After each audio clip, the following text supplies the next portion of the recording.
Hello, everyone. My name is John Vinsel. I'm a program manager on the App Foundations team. Most people are like, what is that? App Foundations?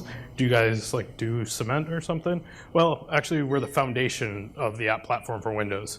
Specifically, my team, I am in charge of packaging and deployment of MSIX, and one of the PM leads leading up the entire MSIX effort. And with me? Hi, guys. I'm Nona Sirakova, and I'm a PM on John's team. Cool. So a little while ago at Windows Developer Day, we announced this cool new thing called MSIX, and then we didn't really get a lot of information out about it. Well, luckily, today is a session we're going to dive into it, and then Wednesday we'll have some follow-up sessions and some stuff throughout the week. But what you must be thinking of, why MSIX? How many here in the audience have actually installed an app and then later is like, why did I do that? It just did something bad to my device. So I thought. And why MSIX? Because we never want you to regret installing an app. We want to build a platform that you will trust the apps that you have on your device and that you'll feel that your device is reliable no matter what you install. There we go. And it's things like always making sure your app is up to date. With MSIX, we want to be able to reuse our existing assets. In the past, we've talked to you about different app platform technologies, and it starts off with, hey, I'm here to talk to you about throwing away your code and starting over again. We're actually here to embrace reusing your existing assets and just help you move forward and make it very easy for you and your users to use your apps and feel safe using those apps. We want to protect your data. We want to make app deployments very simple. I talked to one ISV. They have a whole team dedicated of dozens of people just to their setup technology. That's crazy. It should be super easy for you to install an application. We want to make sure that installing your app or just the app experience is engaging to your users. And most importantly, if you're building for Windows, we want to build one technology that'll work across any device, whether you're using Windows Desktop or you're targeting things like HoloLens or Xbox. So as we were looking at MSIX, we all know that one of our biggest customers is enterprises. Most people, whether you're an enterprise developer here or you're an ISV, many people are targeting enterprise development or apps for the enterprise because, let's be honest, that's where a lot of the money is spent. So how do we actually enable enterprises to move forward with apps and into modern IT? So over the past 6 months or so, we've been spending a lot of time with customers, going on customer visits, talking to different people, MVPs. We have customers come on site, talk to us. And we've learned that Windows 10 is really proving to be a catalyst to modernize your IT. Now, in addition to apps, modernizing IT is things like moving to Azure AD, being managed by mobile management device providers, and a whole series of other things. But we found one of the things in that is really apps. And apps are one of the hardest things to move forward into the modern IT. And what we learned is app packaging is fundamental to all enterprise. And if you look at everything we're doing with app packaging today, it's really all built around packaging and processes built in the XP era. I mean, MSI is great, but the processes we built around MSI, we did with a 3-year release lifecycle as we were deploying XP. Maybe a service pack would come out every 18 months. We're really thinking about apps aren't moving often, the OS isn't moving often. I can have this process in place that might take a bit of time, and it really didn't matter because I wasn't being impacted about that. The packaging is done by IT pros or developers, and it could be a series of things. It might be MSI. If you're truly doing stuff in an enterprise, it could be things like AppV. But no matter what we're doing, we're generally always repackaging these apps within an enterprise before we deploy them. When we talk about repackaging, it's not necessarily taking the MSI and making a new MSI out of it. Sometimes it's just taking that MSI and putting it around a custom script that does more to the MSI to make it work within my environment. So when we think about app packaging in general, Microsoft really hasn't done anything since AppV 3.0. We've done some small improvements here and there, but we really left it up to all our partners to kind of help us out there. We really haven't set any kind of direction on the way we think things should be done. So as we've talked to customers, what we really have learned is to really modernize IT and move things forward, we have to modernize the way we package and fix the way we deploy apps.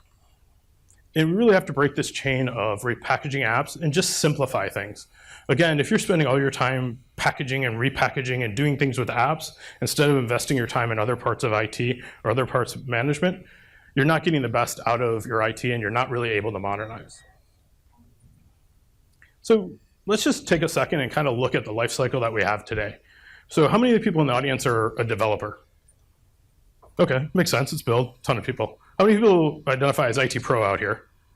Okay, so a few people. So when we think about apps today, you guys developers, you create this loving app, you create MSI, and then you either ship it on your website or you distribute it on, well, maybe a CD or something like that, and you think the enterprises are just happy and they're moving along with that. But what really happens is the IT pro takes that MSI that you've lovingly built and goes ahead and reconfigures it. In fact, they might even go and repackage it. Again, they could repackage it as things with MSI. They might resequence it in AppV if they're an enterprise AppV customer, or they're writing that script wrapper around it like I talked about. And then they're doing all that before they go out and deploy it. And that actually happens every single time they get an app update or every single time they do an OS update. So it's really kind of a costly, painful thing that is really taxed on the IT pro. And that leads to this thing that we call packaging paralysis. So again, I'm an IT pro, I go and acquire an app from the developer. Again, you guys built what you thought was a loving MSI, except I'm not gonna go use that MSI, so I'm gonna go and create this new custom package. So along the way, I've now paid to buy the original app, and I'm probably paying either my own internal staff or some outsourcing some money to go and repackage that application. It's great, I go and deploy it, now a new release of the OS comes out. I generally go and repackage it again, maybe make some custom updates to that same package. And then a new version of the app comes out, I customize again, and it really puts me into this packaging cycle of failure, this packaging paralysis as we call it. And we really need to figure out a way to break free from that paralysis. So what we've been looking at is what we call the modern IT virtuous cycle. And it's really a way for us to break apart the app, the customizations, and the way Windows updates into 3 independent operations that really makes it easy for enterprises to go and manage their IT departments. So if we look at the diagram up here, we show that in a modern IT cycle, I can go and take those updates from Windows updates on a regular basis, and I shouldn't have to think about repackaging my app. If I'm an ISV distributing an app, I should be able to go and publish that app from the Microsoft Store, or actually any CDN I want. If I give it to an enterprise, they can host it within their own enterprise, or you can go publish it from your own website. And likewise, from an enterprise perspective, I should be able to go and make it very easy to customize this app without having to go and repackage the original developer's application package. And I can do that via the Store for Business, a management server, or again, from anywhere within my IT environment. Oops. And that enables us to really update everything independently. And what we want to get to is the new modern IT application lifecycle. And as you can see here, it's really want the developers to build the apps and the IT pros and the users to consume the app the way that you guys intended. And to do that, we're going to talk about some concepts about how the IT pro can actually go and customize independently with repackaging.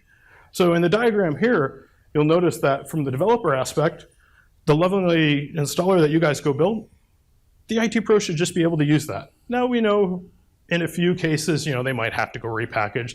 There might be some weirdness that they have to go do, but really we want to see that all happen on the developer side. And then on the IT pro side, we actually have the mechanisms in place to allow them to go and customize and configure without having to go and repackage the entire application and get stuck into that whole packaging paralysis thing. So how do we get to this modern IT? Because it sounds kind of cool, right? So we've never given you really good guidance in the past. We've had setups.exes, click ones, AppV if you're an enterprise customer, all these many plethora of different ways to go install it. What we've done is we've actually gone ahead and looked at all the best features that people want and use, and we're building those into MSIX. And that's the evolvement of the deployment technology. So it's not a new technology, it's building on the foundations of our existing technologies and taking all the features, the best features that you guys like, and pulling them forward. So that way in a world where you have like AppV for some level of containerization, or click once for some level of auto-updating, or MSI just because it's easy to distribute. We're taking all those features and building a platform that allows you to do all those types of things with one installer technology. And this is not limited to the Microsoft Store. This is limited to anywhere you can distribute your own application. And to really show you how important it is to distribute an app, whether it's from your own website or internally in your enterprise, Nona's going to show you a quick demo of how easy it is to install an MSIX. All right. Thanks, John. So John mentioned how easy it is to install from MSIX. So let's take a look at a couple of ways to install. First, we're going to look at a regular HTTP install that we're all used to. So here we have a website with a human resources application. You would point your users to this website and expect them to go grab the application. So a user would come to install the app. And as you can see, the application is getting downloaded in the background. And once it's done downloading, the installer is going to launch. So this is our standard installation process. The application is a MSIX application that's standing behind this button. Oh, and there we go. It got installed and it launched. So you see here we have a UI. You, the developer, did not have to create this UI. You just get it as long as you package your application as an MSIX. That means any application you package as an MSIX application, when the user goes to install it, if it's signed with a trusted cert, the user is going to both get this UI and be able to install from the install button. So we're also protecting the user from themselves a little bit. So what's cool about this is you're getting the same workflow you get with MSI. You just go and host your file out on a server, point a link to it, but we're giving a common install experience across any MSIX. You don't have to build that installer yourself. That just ships as part of Windows. It's included in the operating system. Correct, but there's even more actually that makes it even cooler. So now, you now are pointing your user to a new website, a superhero website, because we're giving you a superhero solution. Now, with this solution, again, to your user, everything is going to look the same. Your user clicks the install button, and if you noticed, this UI came up immediately. You noticed the last time it took a couple seconds for the application to get downloaded, and only then the UI came up. This time it was immediate. And that was because the application got directly launched from the website, and it will get installed directly from the website, as opposed to before, it was getting downloaded from the website and then installed. So it ended up taking up space twice on your user's machine. Now, it's only going to take up space once. So how does that work? Right. What is making this magical button work, Nona? Let's take a look at what it is. So as you see, highlighted here is the code behind the magical button that made this nice optimization. And really what it is a new protocol that is really just the prefix, the ms-app installer, and a couple extra characters, and then you have your regular HTTP that links to your MSIX application. And it's really just that easy. You just add a couple extra characters, that's all you do, and then you get this very nice behavior. And in fact, there's one more reason why this is so awesome. It's actually browser agnostic. It'll work exactly the same way no matter what browser your users are using. So let's say that your user is now using a different browser, let's say Firefox. Again, you point them to your superhero web page, and they go to install it. And as you can see, again, the UI pops up immediately, and they can get started installing their awesome application. All right, so there's their human resources application, version 1, wonderful. And so to recap, what this gives both to you and your users, MSIX makes it really easy to install an application. The new protocol that we showed makes it really easy for you to take advantage of an optimized installation. You really just add a couple extra characters. And on the other side, for your users, they get the benefit of the new UI that's very nice, and it lets them know that the application is trusted, and they get the benefit that the application is now not taking extra space on their machine. So now John is going to tell you a bit more about some extra benefits of MSIX. Cool, thanks, Nona. So I'm going to dive in and really talk to you about how that platform works. But again, just to reemphasize the point, by using that protocol activation, we can install literally directly from the website. The platform is smart enough to know about MSIX and actually pull only the bits down it needs to the device directly from the website, instead of like what you'd have with MSI, where it goes and downloads into app data, that full footprint comes down, and then you kind of go and install. So let's kind of dive into some of the benefits of MSIX. Again, we always say with MSIX, you never regret installing an app. And that's really because we have a predictable, safe, and reliable deployment. And we can do that through our declarative installation that's driven from our manifest in the app. We have a clean uninstall. Really, we do. The reason we do that is we have the declarative method. We don't really have these crazy custom actions that apparently my boss is the one that's responsible for on the product, but that go and litter the system with stuff. That's Andrew, if you have any questions up front. That even the best app in the world can't do a clean uninstaller because you just never know what happens there. With MSIX and the declarative installer, we can go and guarantee that clean uninstall of the application. Disk optimization, we showed you the first example of some of the cool things we could do with network optimization, but we also do a lot of things with optimizing on the disk. First off, we single instance store all the files on the disk.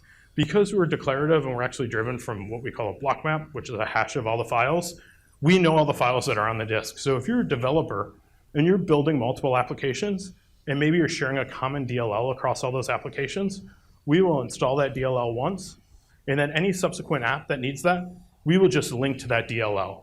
We won't actually go re-download that. We won't keep a second copy on disk. If you ever need to version the apps differently to 2 different versions of that DLL, that's okay.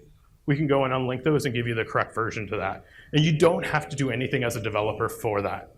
It's all built in the platform. You just package your app, and the platform is smart enough to do that work for you. We also have a concept called resource packages that I'll dive into in a few slides that'll allow you to build one package that's multilingual aware. So instead of building like the equivalent of what used to be the MUIs, you can go and create these resource packages into your APPX or your MSIX package. And the platform will be smart enough to deliver the bits that are applicable to the user, or in the case that you want your users to have other languages, you can go and dynamically pull those down as well. And then network optimizations. App updates is one of the biggest benefits that MSIX has for network optimization. Again, I talked about that block map, the hash of all the files. We know the difference on the files that are changed at a 64K block level. So if you have a 100 meg file and just 2 meg change, at a 64K level, we'll download only that 2 meg. We won't download the 100 meg all over again. We won't download the entire installer like you would with MSI, only to patch a piece of it. We're smart enough in the platform to go ahead and just pull down the pieces we need, making those updates really fast for your users. And then we have additional things like streaming installation. So you can build experiences where you can go and engage your users quickly with streaming install and let the rest of the content pull down after the fact. Or we can go and componentize our apps through the use of things like optional packages, where you can build your main app and then actually build optional components that you can install either with the app or you can optionally pull down after the app. So maybe you want to go and add some tutorial videos. You can say, hey, in app, my user wants to go and learn about this. I can package that separate, pull those down separately, and they don't have to go and impact every single user when they're doing their initial installation. So differential updates is actually one of the coolest. It's kind of the unsung hero of the platform, and most people really don't know that we do this. So let me just kind of walk through how it works. And it works, again, in the platform. So it doesn't matter if you're shipping via our Microsoft Store or if you're just installing the app from the website. It works exactly the same. And again, as a developer, all you have to do is package your app. There's actually nothing you have to do on your side. So in this scenario, I have my HR app because I love my HR app. And I have these 5 files in it. I got my exe, I have a couple DAT files, and a DLL. I got my client computer, and on the very first installation, obviously nothing was on the device, so the full payload comes down. Well, then I go and make an update to this HR app. And the update is version 1.2 of the HR app. So you can see in the pink, those are the blocks that have changed on the app. So, we got a whole new set of interns, so that file's completely changed. We updated our expense policy a little bit. There's some changes to office space. I know Microsoft, I feel like I'm moving offices every week. And then, we hired some new employees and, maybe one left or something. So when I go and push that update to my user, just those little bits that have changed are going to get downloaded. They're going to get downloaded partially, and then the platform will go and kind of wire them up in the background so that you don't even have to go and download the whole file.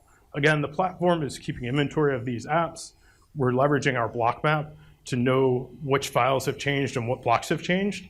And then we're only downloading those changes that we actually need onto the box. And then I have a happy user with an insanely large thumb who's got version 1.2 on his device. And it's just as easy as that. And again, nothing special. You just package your app, and this comes with the platform. So some of the other things that are benefits of MSIX is, again, it's just a simpler packaging and deployment method. We create a manifest file that's our declarative install. We have formal versioning and formal versioning and targeting for the app, and this is all manifest driven. So obviously our manifest has a schema to it. We have a consistent way that we go and version apps so that from version to version we can go and enforce the upgrade paths. Likewise, we also we also enforce our identity. Our identity is enforced not only by what you declare in the manifest, is the publisher is also enforced from what signs the application. So to make sure someone can't go steal your identity, they'd actually have to go steal your certificate. So if I say, hey, I'm Microsoft and I'm signing with a Microsoft certificate, that gets enforced by the hash of my subject name on my certificate. So I can't just go to GoDaddy, buy a certificate, and steal your identity. I actually have to have a certificate that matches that. And likewise, we'll talk about it in a slide or two.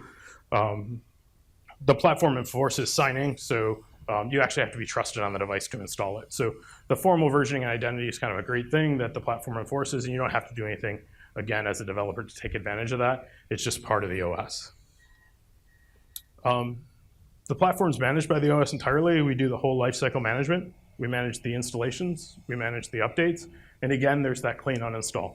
The removal is very easy to go remove apps. All the apps are installed per user. Seems like, hey, what if multiple users need this? Don't worry, we single instance store all the files on the device, whether it's for one user or another user. You're never getting a double copy of the footprint. So if I go to the Microsoft Store, I saw that iTunes was just launched. I go and I download that. If Nona decides to share a box with me and download iTunes, hey, guess what? She's just going to go and register that. We already know the files are there. We're not going to pull anything down over the network again. So again, apps are installed per user, but that's okay because we're single instancing those. If you're an enterprise, though, and you're doing things like shared PCs, or if you're in education, you have shared cart, we do have a concept of installing for all users of the device. So you actually have some methods via PowerShell or via MDM to go and install an app so that every user of the device just automatically gets it. So you don't actually have to go and install a single user installation command every single time.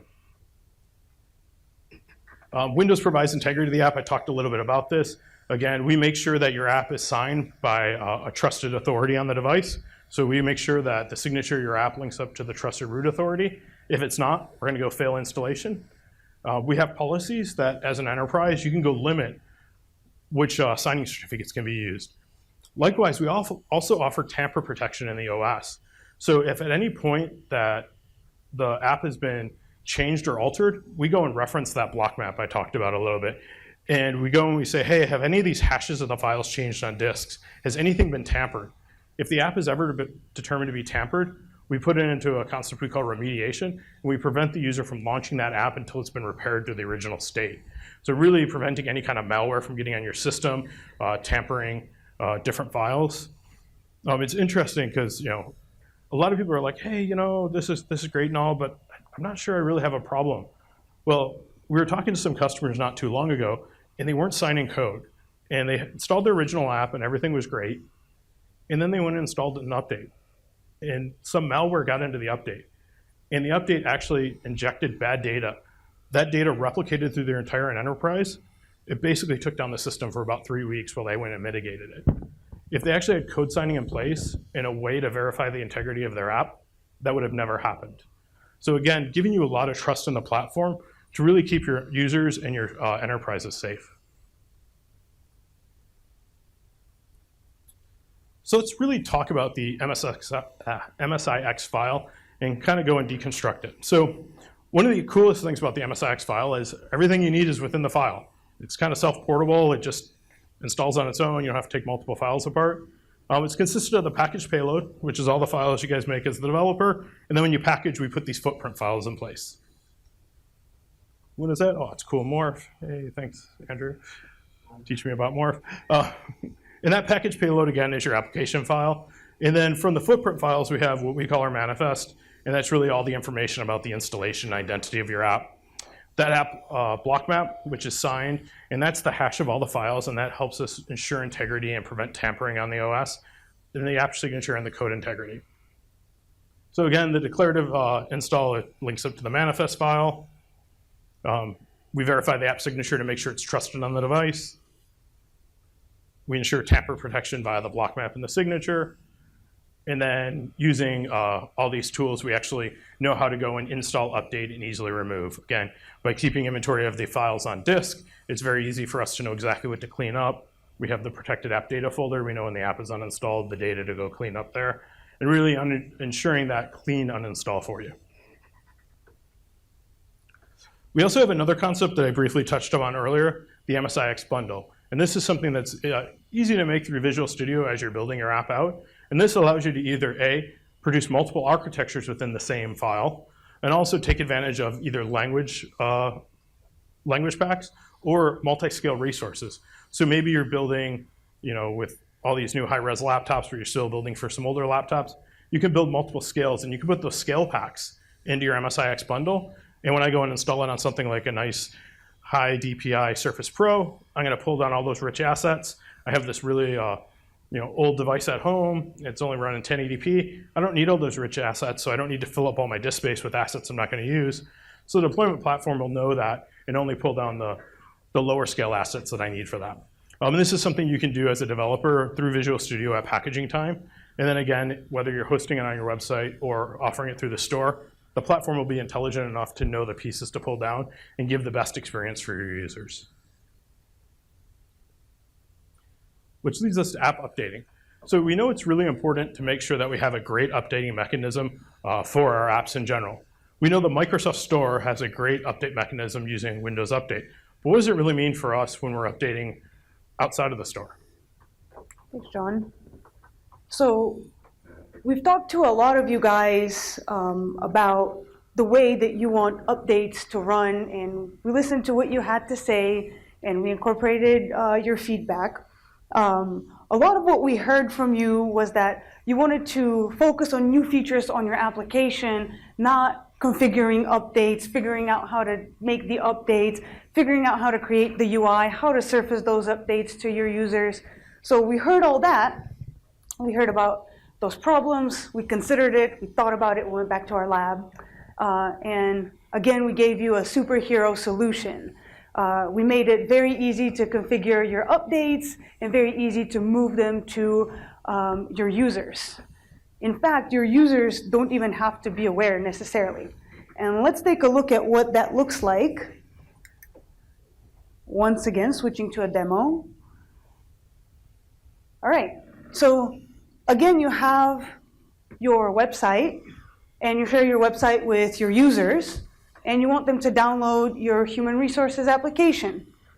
To the user, it looks exactly the same as it ever has. They go to download their application. Again, you see our familiar UI pop up.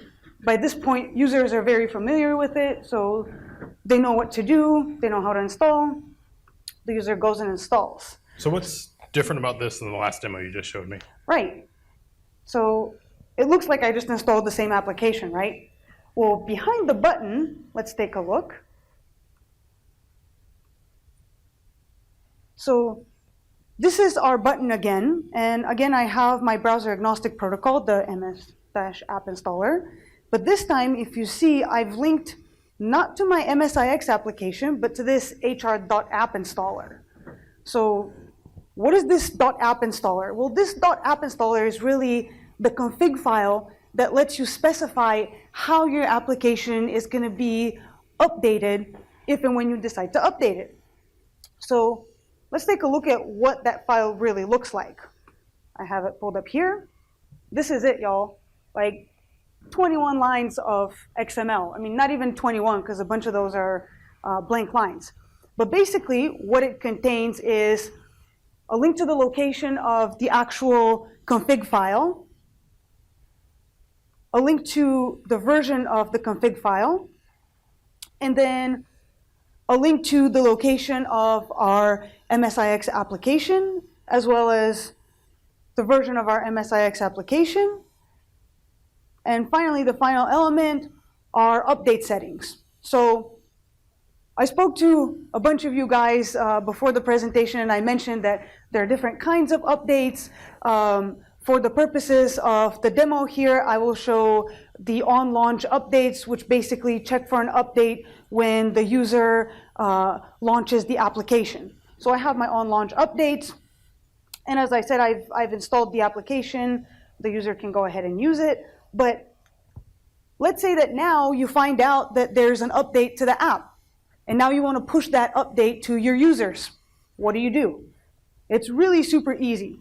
All you have to do is change the version of your app installer file, change the pointer to your application, if it's in a newer location or it has a different name now, and then change the version of your application.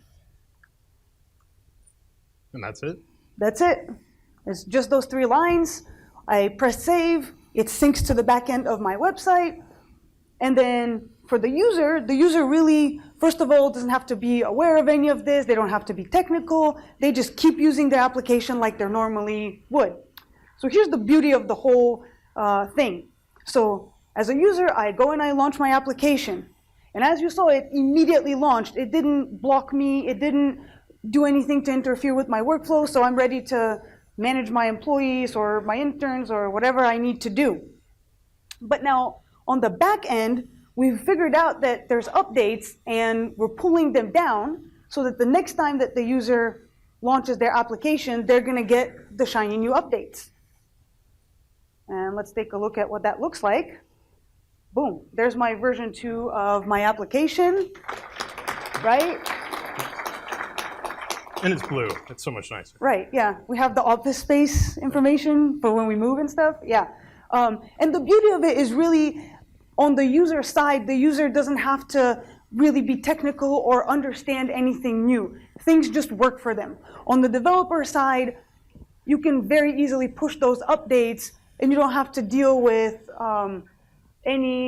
very little configuration really, those 3 lines. So this was a really cool example of how we could do like a passive update where the user doesn't have to get prompted, they can keep working, but what if I actually want my users to like stop and take the update? Can we do something with that? Yes. So, and I actually heard that from a couple of people today as well. Some people mentioned, oh, they were reliant on click once. They knew about click once and so did the users and they wanted to keep that kind of experience as well. So yes, we are giving you that kind of experience and there's several pieces of good news. Again, you get the OS provided UI with similar information to the information you see when you install. And again, you can surface this type of update just from that config file, literally just by changing the update element. And the nice thing here is that this is going to be very similar to your click once experience where the user launches the application. We detect that there's this important type of update. Maybe it's a security update that you want your users to take before they can launch the application. We surface the UI to the users, and they can go ahead and take the update. But there's actually more that we've added that we've heard people wanting.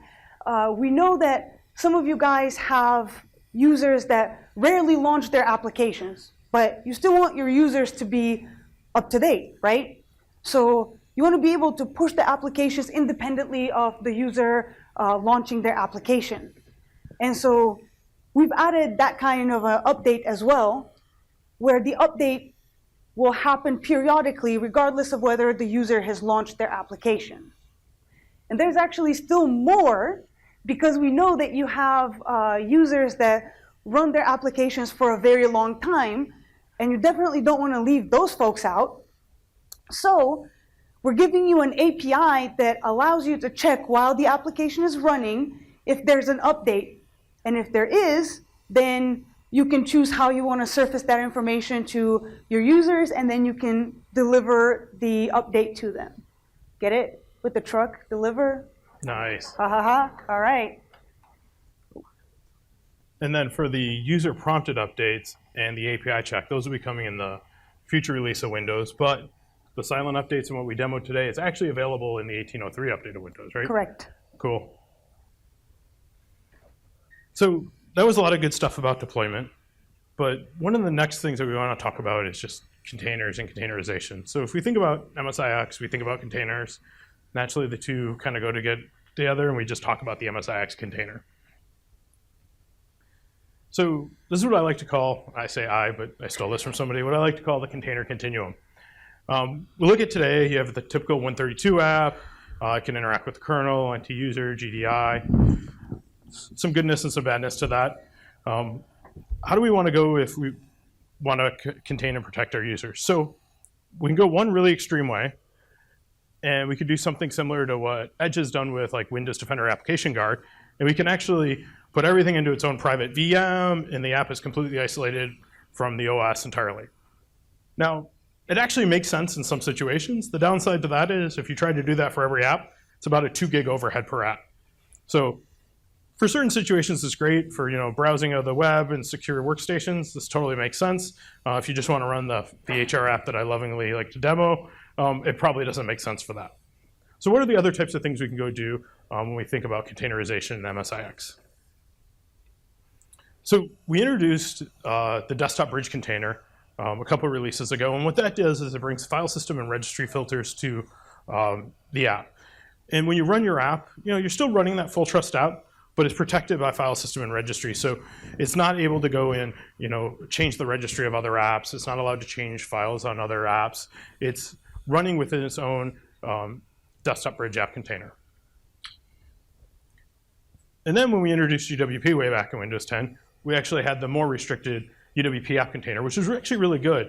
In a lot of cases, it can bring you things like capability management. It can bring you resource management. It gives you a lot of richness and good things in the operating system that you need. You're only grabbing capabilities that you ask for. So in the case of, I want access to my camera, the app actually has to go and say, I want access to the camera. I just don't need everything available on the OS. If we think about an app like Notepad, which is a really great app, I think probably every single person here probably uses on a daily basis. I do. Notepad, in theory, could format my hard drive. Now, it's Microsoft. We're not going to go do that, but it has the capabilities to go do that. Wouldn't it be great if we could just give Notepad only the capabilities it needs to run the way it needs to? And in that case, it probably only needs something like file system access and maybe talk to a printer. So really thinking about all the different capabilities and moving away from like a full trust model into a way where you actually ask for the capabilities you need, still giving you the ability to run the app the way you want, brings us really to the MSIX container. And it's a combination of things like our desktop bridge app container, or UWP app container, and really giving you the levers and knobs to run the app the way you want to, and allowing it to protect your users, and making sure that your app is safe on the operating system.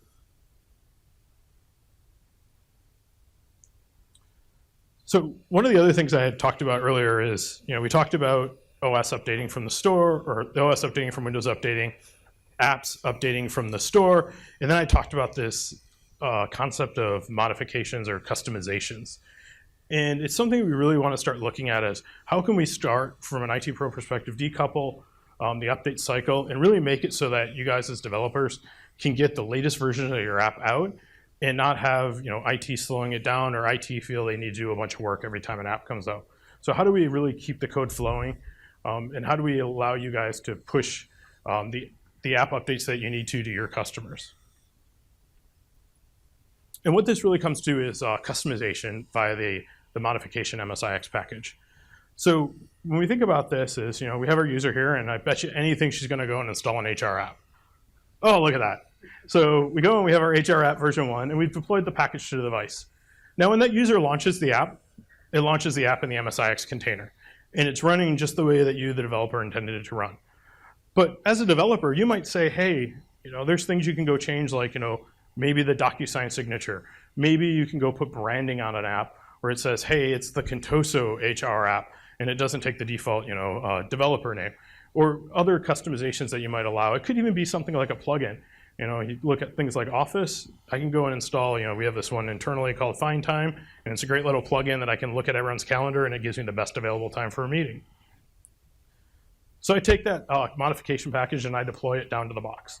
It's still a separate package being deployed, but when I go and I launch that app, not only is the app run in the container, but that modification package is pulled in the container. And the changes that the modification package has overlay with the existing app and create that new customized app that I would have done with MSI. So instead of going and taking that MSI and rewrapping it or putting a custom script around it, I can just go ahead and create this MSIX modification package and use the existing installer from the developer and then quickly customize that app to meet my enterprise needs. So that's all well and good for an initial deployment, but what does it really look like for an update? So if I go and update that application, behind the scenes, I can just update that application. I don't have to go change the modification package. I can just update those bits. Maybe it's just a DLL that's changed. It's super easy. I push that app down, and when I launch that app, it's still running in the container. It's still got all my modifications. It's great. What if I want to go change those modifications? Same thing. I can go ahead and just rev that modification package independently. So now I've decoupled what I need to do to customize for an enterprise from what the developer did for the package. And I don't every single time have to go and repackage and deploy the two in parallel. I have the flexibility now to deploy the app with or without the customization. And most importantly, you can use multiple modification packages with an app. So if you have our HR app, you might have a core modification package that's available to all of Contoso. But then maybe managers get a second customization pack. You can actually do multiple modification packages for an app, and then we'll actually offer some prioritization so that you'll know the way they're going to effectively be applied to an application. So that really enables us to update independent of the OS, independent of the app, and keep our customization. And if we look at something like Office, which is probably one of the biggest and most used enterprise apps, we would see Windows gets updated through the Windows Update channel. I could have Office updated from the Microsoft Store, and that enterprise customization can come from my own local enterprise server, and giving me that flexibility to not get tied into that packaging paralysis that I talked about earlier. So how do we make this all happen? So tools are really vital for this. I can't say that more than enough. We've done an okay job with tooling thus far. For people playing with the desktop bridge, we actually launched the desktop app converter. It was okay. Thank God we had a bunch of third-party partners that really helped us out there. And our third-party partners are working with us as well to build new tools to help make the move to MSIX easy for you. And just as short as last week, we met with a bunch of the partners. And this is a list of partners that are committed to our MSIX journey. So hopefully your favorite packaging tool is up there. These are all folks at some point will be releasing some support for MSIX packaging and helping you make that journey to MSIX really easy. In addition to that, though, we're going to go and invest in MSIX packaging tools. We don't want to just leave you hanging and not have anything available for you. So we're going to build a set of tools that are geared for IT pros, the people that can't change the code, and make it easy for them to move the existing assets and code over and not have to have the developers make an update just to take advantage of MSIX. And what we're going to do is we're going to offer a migration pass. We're going to offer a migration pass from all the technologies you lovingly use today, whether it's MSI, AppV, ClickOnes. We will create paths to take those existing installers and move those over to MSIX. More importantly, we'll also offer the tooling to add the customization layer that I've talked about. We will offer a tool that'll let you create the modification packages. That modification package can help you deploy code. So if you're doing something like a plugin for Office, you can put that plugin into the modification package. Likewise, we'll have a set of tooling in there to let you actually go and customize the registry or the file system exactly the way you want it. So if you'd go and install the app before and you tweak a couple registry settings, we'll offer you that tooling to make it really easy so that MSIX is the only packaging deployment tech that you need. The packaging tool will be interactive for both IT Pro and developers. I did focus a little bit on IT Pro there. This tool works great for developers. The thing that we look at for IT pros is we're offering a richer set of things in the tool because they don't actually have access to go and change that code. The tool will allow for packaging of first and third-party apps. So we know for the short term, maybe not all the apps will move to MSIX right away. If you're an enterprise, you want one way to package an application. You want to make it very easy to manage that app in your enterprise. So we're allowing for both first and third-party packaging of apps. We're introducing a new concept called a package support framework. This is something that allows us to put in your app package so that you don't have to make those code changes. We released the desktop app converter back in, I think it was 1609. And it was a great tool, but the problem was if you weren't a developer, you probably got maybe 50% conversion rate successful on the desktop app converter. And that's because even simple things, we couldn't go and shim up or do anything for you. You had to go and change the code. Now, arguably the things that you were doing probably shouldn't have been doing, like writing to the install location that really requires admin access. But we're going to go and build this thing called the package support framework that's going to help enable these conversions to get well into the 90%. And also we're going to add command line interface for this. In addition to the command line interface, we're going to offer templates. So once you go and package your application, if it's something that you're repeating the packaging on maybe a weekly basis, you only have to walk the UI one time. You can go create this template, pass the template to the command line interface. You can go automate this on a weekly basis. Really trying to make any of the packaging that you need to do for MSIX as simple and easy as possible. And Wednesday at 1 p.m., pretty much everything I talked about on this slide, we're going to have a deep dive on. So if you're really wondering how this works, Stefan and Deanne, who are here, are going to have an awesome session that really walk you through the packaging tool, the package support framework, and all the cool stuff that MSIX can do at the runtime. When we think about things like Visual Studio, we currently have integration with the Visual Studio template project, which is good. It allows me to actually use my existing code and move my code forward and everything. But wouldn't it be great if we had something better? And this is a really great small screenshot, but we're going to go and add a right-click package with MSIX. And because screenshot's so bad, here's a zoom out. We're going to make it just integrated with your packaging or with your Visual Studio project. So you'll no longer have the need for the packaging project. Coming later this year, Visual Studio is just going to support MSIX natively for distribution. Which brings me into my last topic, the MSIX SDK or the MSIX packaging SDK. So back at Windows Developer Day, we launched an SDK on GitHub. And this allows us a way to package and distribute content beyond Windows. It's supported on Windows, iOS, Android, macOS, and Linux. And it's the way that you can use MSIX to be your packaging needs for any platform. So what does that really enable? Well, it enables us a way to go package the files. And on those cross-platforms, you can go and read and extract those files. Using the SDK, you can go and check the signature of the app. I talked about the tampering. You can go and call in and make sure that that app has a valid signature and make sure you're not putting any random code on those devices. You can also use the SDK to validate our block map and ensure that the app and what you've extracted hasn't been tampered with, giving you a lot of that richness on the other platforms for the operating system. And then coming in a future release, I talked about that MSIX bundle support. We're going to be bringing that forward to the MSIX SDK as well. So what does that really kind of look like? Well, this is a prototype one of my PMs has done to show how you could actually use MSIX on Windows 7, where the MSIX is actually a package. So I have a Windows 7 device here.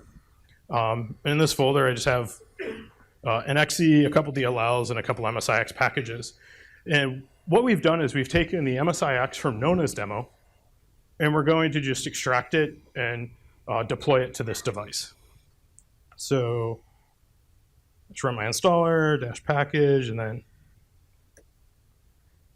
just like that, it's gone and extracted the package out. You can see it created a shortcut for me. If I go into the program files folder, you can see there's my human resources app. You can see there's the block map, the manifest, and my footprint files. And then more importantly, my app, the same app that we demoed earlier. Now, oh, thank you. Now, this is just a typical Win32 app. This is not anything that was built for UWP for Windows 10. It's something that would have already been compatible on Windows 7, but it shows that we could go and build and package that application and then use the packaging SDK and deploy it on any operating system that we want. Now, when you deploy it on Windows 7, we're really just extracting it and putting it into program files. You aren't getting all the richness of like the containerization on the OS. And if you go and update to Windows 7, you will have to update your app or update the installer so that it gets installed correctly for the containerization. But it shows the power of what this SDK can do and how you can actually use something like your MSIX as a cab file for down level or cross-platform. And we are really invested in making MSIX the packaging format regardless of what you do. And that's why for us, the open source project is so important because we want to be open and transparent in what we do. We also, as we get feedback, want you guys to help us and invest in the platform.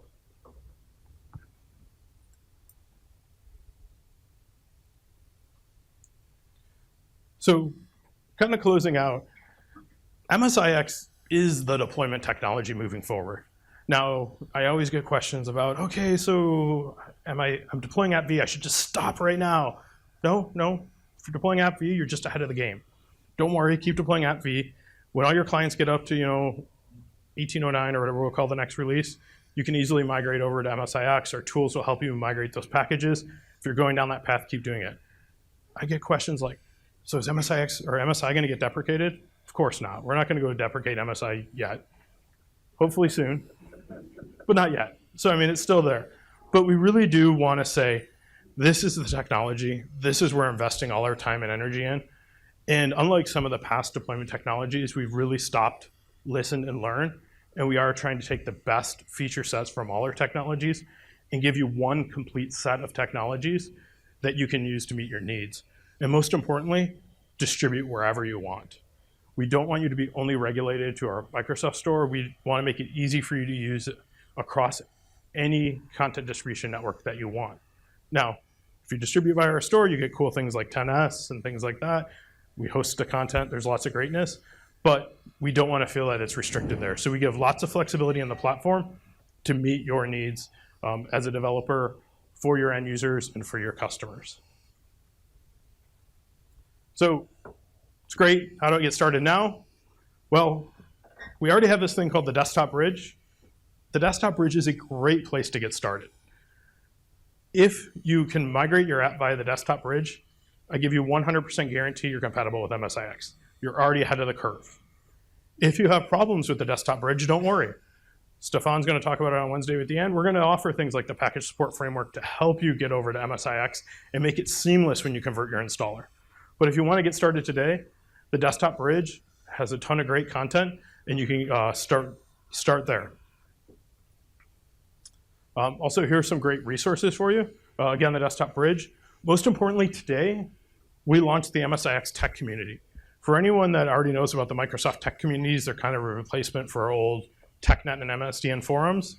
Myself and the program managers and some of the developers on our team are all ready to go to help you guys out with any questions or anything you have. So the tech community is a great place. If you're wondering about things, you have questions, if you're having trouble as the early releases come out, that you can go and interact with the product team or other people in the community and get your questions kind of answered. Likewise, there's the GitHub. And then if you just want to understand more about the depth of the platform and things, I have a blog that I've been a little lazy on lately, but there's a lot of good content out there that talks about a lot of some of the UWP platform and APPX and things like that. All of that's applicable moving forward. So there's a lot of great content just on the deployment tech in general that you can learn about. We also have some walkthroughs on some of the app auto updating there. So it's a great place to just learn more in general. With that, I'll open it up to questions. If you can come up to the microphones, that would be amazing.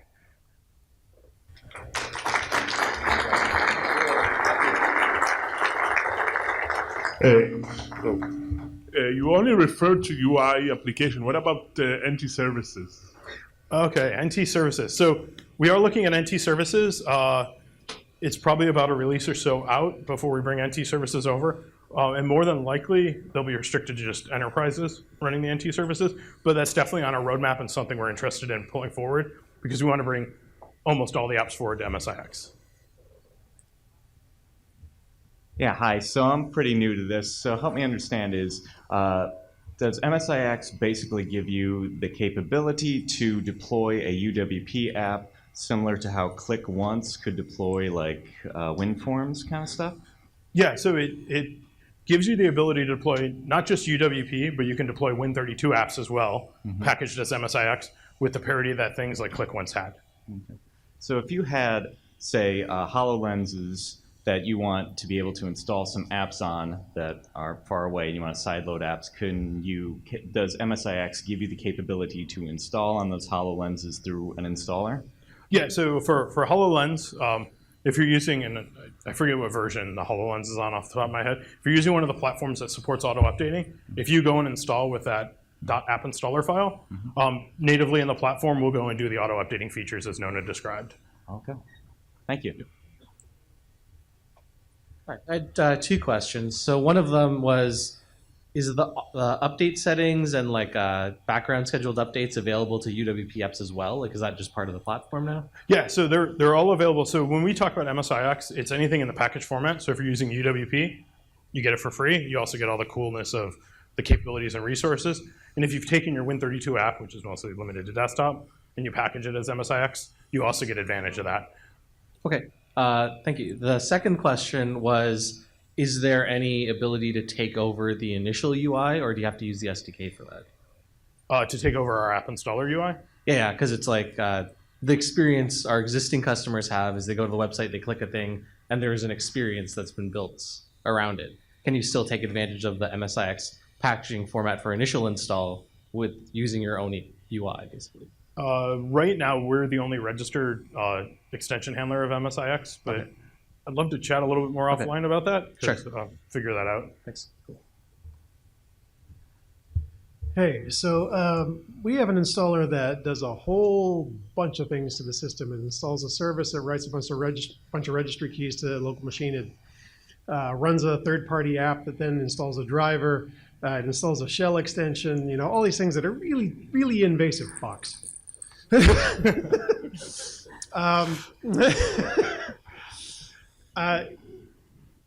That doesn't sound like it would necessarily be possible with this system.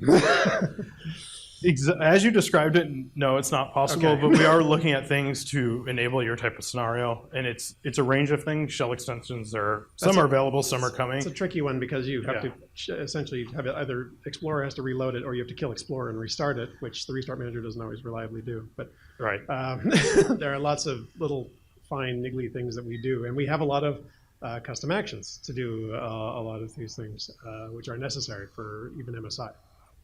Yeah, makes sense. So we are looking at some of it between me, Stefan, and Andrew. We'd love to probably dive in. I think some of them are covered, some are not. When it comes to things like drivers, we are looking at better ways to do drivers where the app doesn't necessarily install the driver, it's just related to a driver. So that way the drivers can be managed independently of the apps, but you can still have dependencies. It's not that kind of driver. Oh, yeah, fair enough. Fair enough. All right, thanks. Cool, no worries. Hey guys, I have two questions. Okay. Let's go with the first one, right? Let's say you have a UWP app that you are you're running right now, and we actually have data that is, that we are storing locally on a local storage right now, right? In the case of MSIX, and if you actually install it properly, and if it is hashed, how is that going to work with the additional data that you are pushing into that local storage area?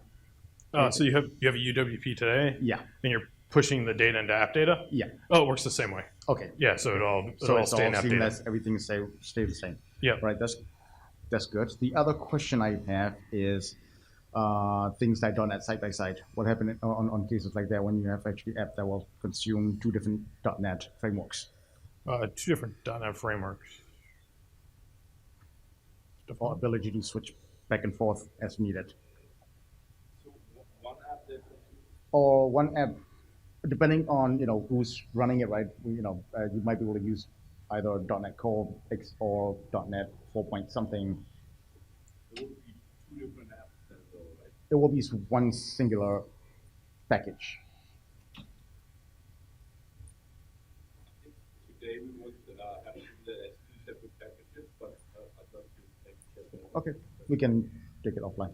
Thanks. Hi, thank you. When we went from MSI to APPX, our biggest problem was that we were installing services. We also installed 2 drivers, and the drivers are now in Windows Update, but there's a very big disconnect there of you installed the store app. Now let's hope the driver comes down as it should from Windows Update, and that hasn't gone perfectly well for us. And I know there's a way to link a driver to an app behind the scenes, but that would really work when they're always together, like a Garmin or something. But this is, our app might want this driver. Are there any plans to sort of link? You kind of just were talking about drivers a second ago, but are there any plans to sort of link a Windows Update dependency, whether it's a driver, a hotfix, whatever, and something that comes down with like this technology? Yeah, so we are looking at a few things, and I'll give a quick answer and then we can talk offline a little bit. So we are looking at driver required, driver optional, and a lot of that gets orchestrated through our store install agent. So we are saying, hey, if the driver's there, I'll take advantage of it, but I'm not forced to come down. Versus also, hey, I don't want to run unless the driver's there. So we're looking at a few different like kind of knobs on how we interact with drivers. We are still learning like all the different things we want. So I'd love to grab a little bit of time with you. Just We are also still learning, but so far so good. Thank Cool. you. Hi, I have 2 questions. One, are you providing a way to pass launch parameters to the app when you do an install and launch? So we aren't yet, but it's one of the things we can look at when we use the config file, that we can go and install and launch and actually pass parameters. So it's really good feedback. We'll actually look into that one. Okay. Second question. And then the second question was, do you have some manual control or some smarts when packaging for multiple architectures? Because, for instance, with new Windows on ARM devices, we might want to have a mixed package where we have some stuff that's x86 and some stuff that's ARM64, where we're making inter-process calls between the two. Yeah, so we do, when I talked about that bundle, we have the smart way to go and package where you can have x86, the x86 on ARM, x64. Right. What I was trying to get at is, because you'd actually be installing 2 different architectures on one, is it smart enough to be able to handle that, or can you manually configure so you can handle that? Oh no, it's smart enough to handle that. Okay. Yeah, the platform will know the best series of events to go and install those apps. Okay, thanks. What about support for custom install locations? Custom install locations. Yeah, not everything to C drive. So we already offer the ability to install on other drives today. So we don't do it right now in our app installer. It's in our backlog to say, hey, when I'm installing, do I want to go to redirect it to another drive? If the user goes into storage, they can always say, I want all my apps to go on to D, E, F, G, H. Whatever. Not on a per install basis? Not yet. That's kind of... Yeah, we have it in our backlog for at least the app installer app. And then if you install via the Microsoft Store, they do it on a per install basis if it's over a certain file size. So if there's small apps, they just installed at the default location. But say you're installing like a 5, 10 gig app, it actually, their UI will already prompt you and say, hey, do you want it somewhere else? And then they'll do it during the install path. Okay. And then another plug on custom UI. That's important for us. Okay. Great. And then where's Chase? Somewhere. Oh. Yeah, if it's just like first run experiences, just move it to the beginning of the app. If you actually need a different branding than what our UX is, that's something more interesting to understand. But like, I think one of the great examples was always Office. When you used to install Office during the MSI, you would say, hey, what's your name? John Vinsel, signature JV. They've moved that to the first run experience and really got it out of the install experience. So in most cases, that actually works better. I'd love to know if there's something we're moving it to like the first run versus having it as part of the install is needed. And then likewise, if it's something that maybe we should just add as a feature as part of our install experience. So I had a question about, in the way updates are handled, could you force, say, an older version to not be able to be run anymore? Like, say, like on a call on launch? Can we force an older version not to So be like, running? let's say you have the dreaded scenario, you release a new update to the app, and it has a catastrophic bug. And so you have to release a fix immediately. Can you make it so that that older version, if it's loaded up, the user has to install the update for it to continue running? Within an enterprise, you obviously have controls to prevent apps from launching. If you're looking at just the auto updating outside of the store, then a combination of using the developer API and the on-launch features will help you with that. So you can, in-app, have the developer API check to see if there's an update available, and you can basically say, sorry, user, you'd probably still launch, but in-app, you'd say, I'm going to just not let you have functionality because I know there's a critical security bug out there. Thank you. Yep, go ahead. What about feature selection as part of the installation process? It's sort of related to the custom UI. You can't really do that on first launch. You want to do that. Yeah, so one of the things we think about for feature selection is, as you're developing your app, is we have this concept called optional packages. And it's for anyone that's using a 10S device, Office is already shipping by our store and leveraging optional packages. Every one of their apps and then some of the other things behind the scenes are their own individual package. And you can go in either A, as part of the app installer config. You can go in, we didn't show it in the demo, but you can set multiple optional packages to be installed with the app. So you can say, hey, here's the default config. And then in-app, you could actually launch and say, I also want these other components to come down. In-app, so what, again, as part of the first run experience? As part of the first run experience. You just componentize them out, and then you can pull those down. Okay, thank you. I think we've had some folks waiting sorry. outside as well. I work in higher education, and we have a lot of computers in public workspaces of various kinds, like library, computer labs. When APPX came out, we ended up having to remove all those apps on those installations to reduce the first run penalty for users, because every logon was the first logon, and it added quite a bit of time to the logon for each user. If we do a special per user, all users installation of an MSIX app, is there a per user logon penalty like that? Yeah, so the per user logon penalty, we actually mostly got rid of in 1703-ish timeframe. What we did is we kept a handful of apps as critical to the experience, and these are things like Token Broker, which uses for auth, and things like the store and edge, and everything else got moved to what we call deferred registration. So we got you that faster, like 10, 20-second logon, depending on how fast your device was. And then all the apps are what we call a deferred state if they've been provisioned or set up for all users on the device. So you'll see the tile, you'll actually see things like the file type association. And then when you click, if it's done within the first 10 minutes or so of logon, you'll get like a 2-second impact to the first launch of that app, and we just register it there in place. So we took all that out, deferred it out, and if they're not using the app, it'll silently register in the background. If they immediately need it as soon as they log on, don't worry, you might see 1 or 2 second short delay on the first launch, but we'll register in real time for them. Okay. One follow-up. For the customization option, can you change the update behavior of the app that the developer configured in those customizations? So if they're saying update on first launch, can you say change it and say never update? Can you change the update behavior? So if you're deploying within your enterprise, more often than not, what we'd probably recommend is you set the configuration file for your users. So you can actually create the app installer file independent of the app that's being configured. So like say I go and I buy John's app, HR app, I can pull that, host in my own enterprise, and then I can set the app installer file to however I want.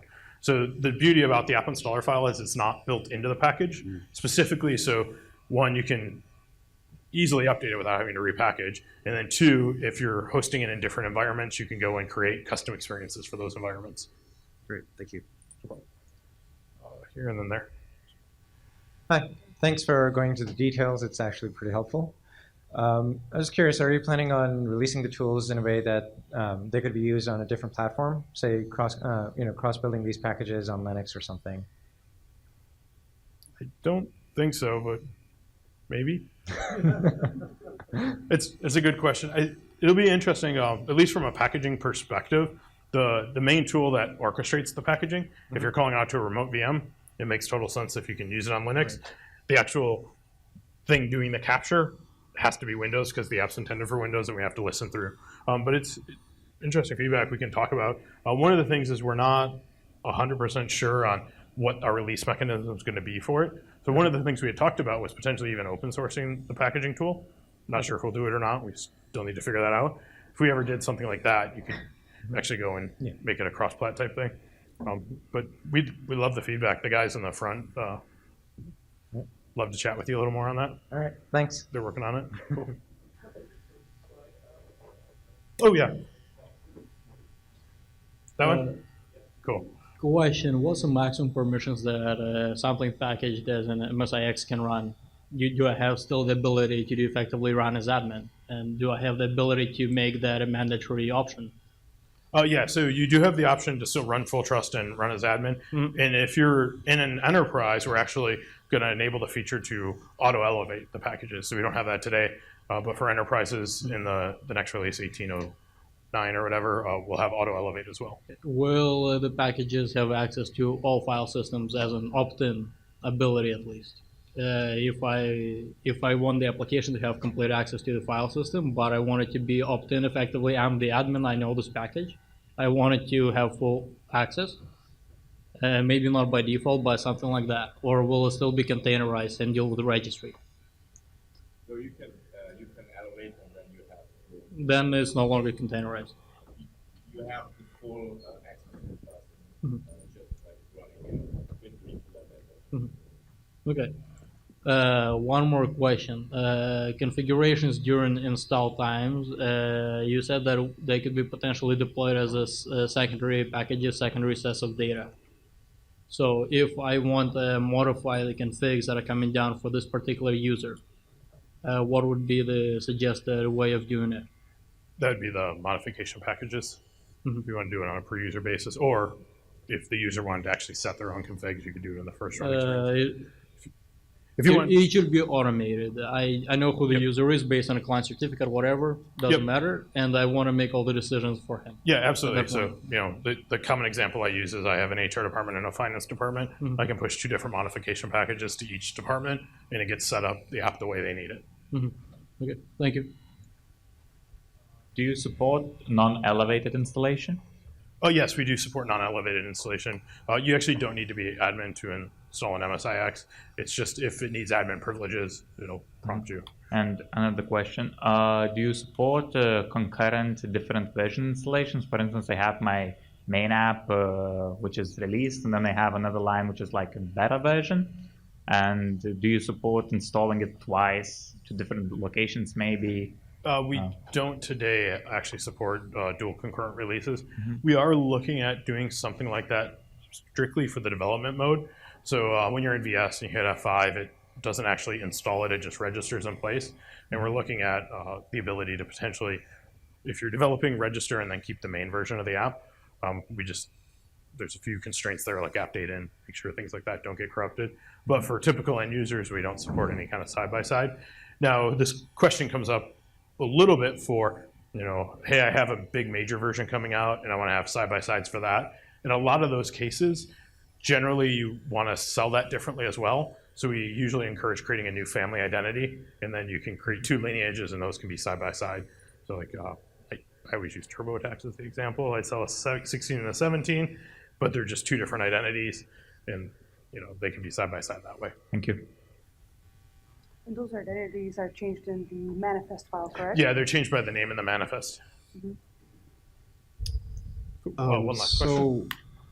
Is there a way to author the MSIX package so that it requires to be installed for all users, or is that always a user-driven choice? So there's no way to change the package to be installed by all users, but there's a parameter on the desktop version of Windows that you can go in. It's called provisioning, and you can do the provisioning command, and it'll be provisioned for all users, and then whenever they log on, that's how they get the app. And you actually see that in effect on Windows today with like the Mail app.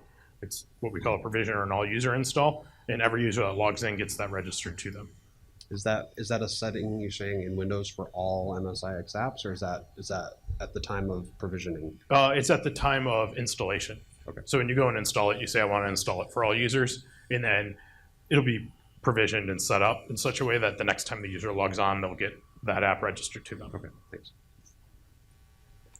Just real quick, supported operating systems, including 32-bit, 64-bit, and server operating systems. Yeah, so MSIX will be supported on the next version of Windows, 32-bit, 64-bit, ARM, and then whatever the subsequent version of server that comes out, but I'm not familiar with the timelines that we've announced for any of that.